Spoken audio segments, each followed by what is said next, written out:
안녕하세요. 대기업에서 자동차 산업과 2차 전지를 담당하고 있는 현중입니다. 자, 오늘도 이 신성 SEC 함께 보도록 할 건데, 드디어 신흥 SEC가 거래 재개가 됐습니다.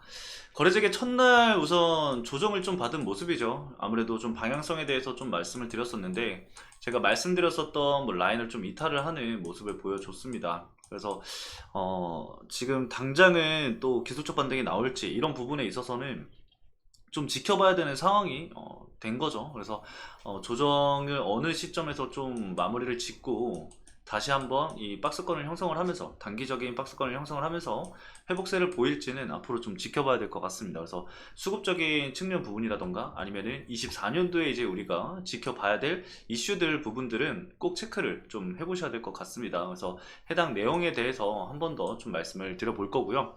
그리고 기술적 분석과 그리고 수급적인 부분들까지 오늘도 말씀을 드려볼 거니까요. 오늘 영상 천천히 시청을 해주시면 감사하겠습니다. 자, 그럼 본격적으로 신흥 SEC 함께 보도록 하겠습니다.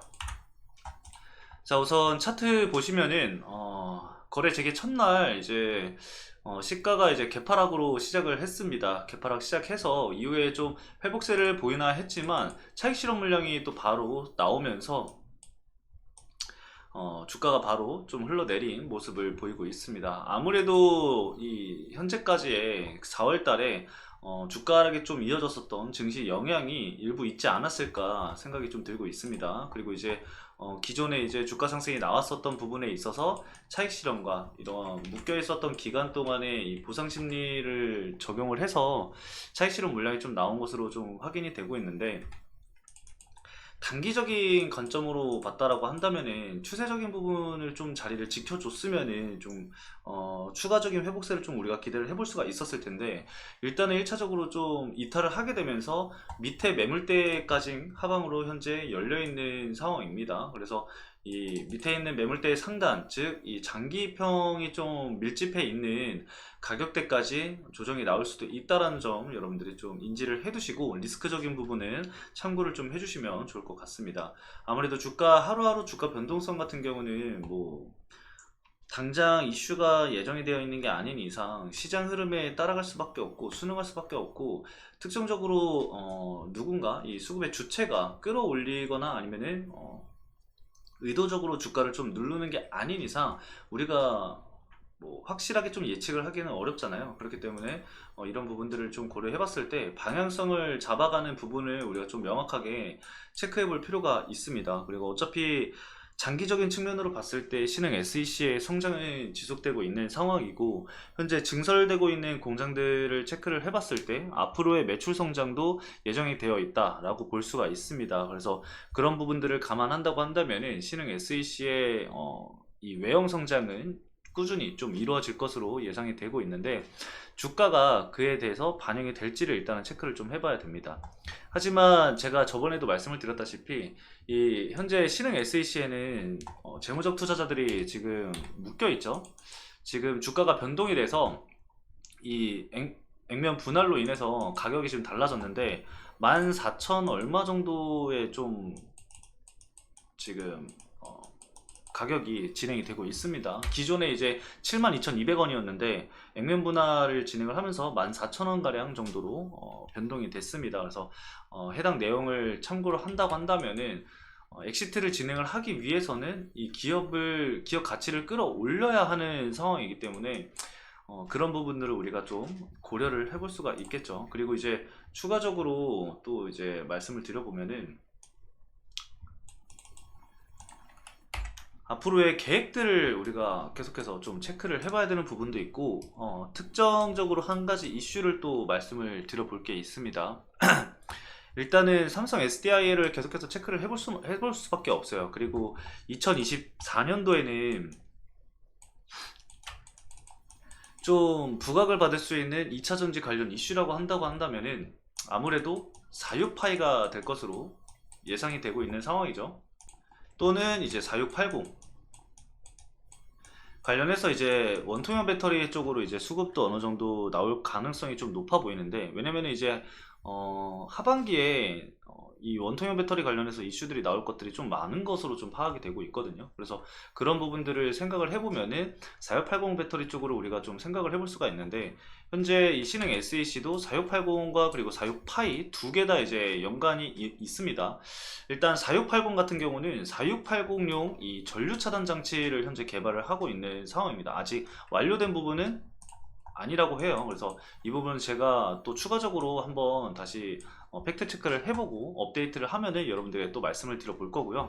그 다음에 이제 46파이, 이 46파이용 캔과 뚜껑을 현재 자체 개발을 해서 고객사에 샘플을 현재 제시한 상황이고, 시장 개화 시 이 사업 모델이 다각화될 가능성이 매우 높다라고 얘기가 나오고 있는 상황입니다. 그래서 이슈가 나온다고 한다면은 그 관련주로 충분히 엮일 수 있다라는 점 우리가 좀 체크를 해봐야 되고, 삼성 SDI가 현재 이 46파이 관련해서 꾸준히 좀 이야기가 나오고 있는 상황이잖아요. 그런 부분들도 우리가 고려를 해본다면은 이 현재도 삼성 SDI에 납품을 계속해서 많이 하고 있는 게, 그리고 매출 비중이 높은 기업이 이 신흥 SEC이기 때문에 이 46파이 관련해서도 납품을 진행을 하게 될 가능성이 매우 높다라고 좀 판단을 하고 있습니다. 그리고 원통형 배터리 같은 경우는 지금 46파이 같은 경우는 이 글로벌 완성차들도 계속해서 언급을 하고 있는 상황이고 사용을 한다라고 얘기를 하고 있는 상황이기 때문에, 그런 부분들을 고려를 했을 때 완성형 이 글로벌 완성차에 납품을 할 수 있는 그런 가능성도 배제를 할 수 없다라는 점을 우리가 좀 체크를 해볼 수가 있을 것 같습니다. 현재 말씀드리는 내용들은 이 투자 포인트로서 볼 부분들이지 확정된 부분들이 아니기 때문에 우리가 투자할 때 좀 고려할 사항으로만 체크를 좀 해주시면 좋을 것 같습니다. 무조건 이게 나온다 라고 생각을 하고 진행을 하는 것이 아니라 이런 부분들을 좀 감안할 수 있다 라고 말씀을 드리는 거니까 참고를 좀 해주시면 좋을 것 같고요. 자, 그리고 두 번째로 좀 말씀을 드릴 만한 게, 과거에 이제 이 원통형 배터리 관련해서 한창 이야기가 나왔을 때 이 신흥 SEC 이 대표님이 인터뷰를 한 부분이 있습니다. 그 인터뷰 기사 내용을 좀 살펴보면은, 이 유통 물량이 부족해서 주주들의 거래가 쉽지 않다는 것을 잘 알고 있다. 액면 분할과 무상증자 등 이 거래 활성화 대책을 장기적인 관점에서 검토를 하겠다라고 이야기를 하셨습니다.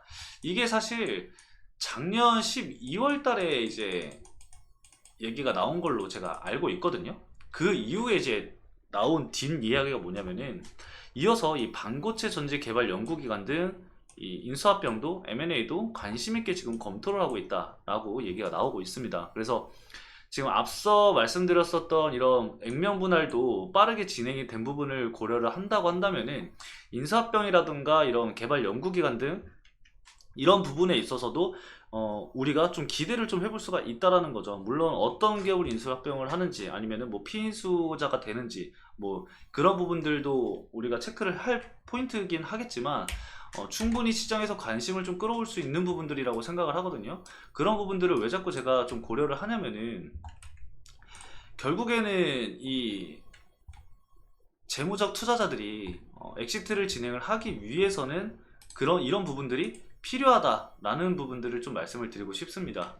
물론 그런 부분들이 좀 쉽지 않겠지만, 그리고 우리가 당장 예측할 수가 없겠지만, 이런 부분들을 좀 고려한다고 한다면은 결국에는 이 사모펀드들, 재무적 투자자들이 엑시트를 진행을 하기 위해서는 아까도 말씀을 드렸지만 기업 가치를 끌어올려야 합니다.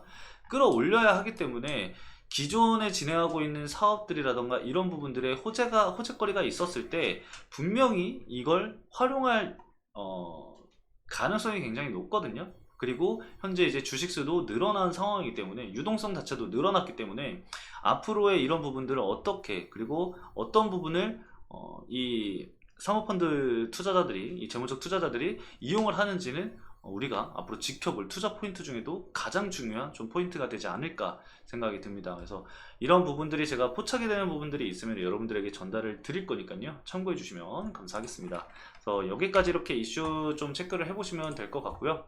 차트적인 거는 제가 아까도 말씀을 드렸다시피 이 장기평 위쪽으로 좀 안착을 해주는 모습을 보여줬으면 보여주는 게 가장 베스트다 라고 좀 말씀을 드리고, 반등이 나오면서 사실 21선 위로 안착을 해준다면 너무나도 좋겠지만 일단은 시장을 좀 지켜봐야 될 것 같습니다. 아무래도 시장 변동성도 계속 진행이 되고 있는 상황이고, 2차전지 관련 기업들의 이 실적 발표가 연이어서 이제 나올 예정이기 때문에 그런 부분들도 좀 리스크로 생각을 좀 해볼 수가 있겠죠. 그리고 이 신흥 SEC 같은 경우는 실적이 만약에 올해도 좀 좋게 나온다고 한다면은 그걸 통해서 일부 또 반등하는 모습들도 우리가 기대를 할 수 있는 부분이기도 하니까요. 그 부분도 함께 지켜보면서 실적 발표가 나오면은 그거 관련해서도 또 말씀을 드리도록 하겠습니다. 자, 일단 수급적인 측면은 사실 오늘 거래된 직후라서 크게 좀 말씀을 드릴 수 있는 건 없을 것 같고, 일단은 외국인 단기적인 매도 물량이 나왔는데 기존에 매수를 했었던 물량들이 이탈을 한 모습은 보이진 않고 있기 때문에 추가적으로 좀 지켜봐야 될 수급 변동 상황이라던가 이런 부분이 있으면은 따로 말씀을 드리도록 하겠습니다. 자, 오늘은 여기까지 말씀을 드리면서 마치도록 하겠습니다. 오늘 영상도 시청해주신 여러분들 감사합니다.